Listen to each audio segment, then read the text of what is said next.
Welcome to Chillin' 101. We hope this video helps. You start by inspecting the metal and the break.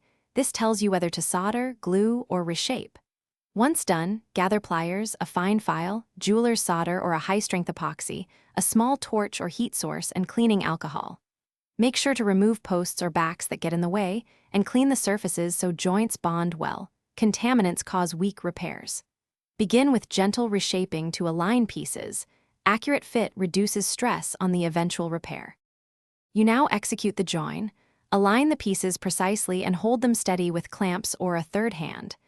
If the metal tolerates heat, apply flux and low-temp jeweler's solder. Heat just enough to draw solder into the seam. That creates a durable bond. For plated or glued repairs, use a 2-part epoxy and clamp until cured.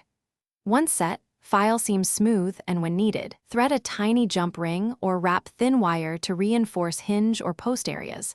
This spreads stress and prevents repeat breaks. You finish by cleaning flux or epoxy residue and polishing. A jeweler's cloth or fine sandpaper, 400 to 1000 grit, restores shine.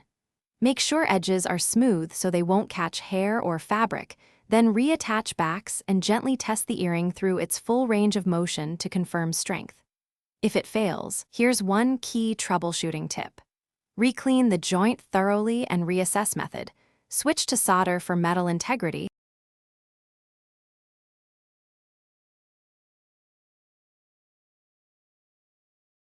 Thanks for watching.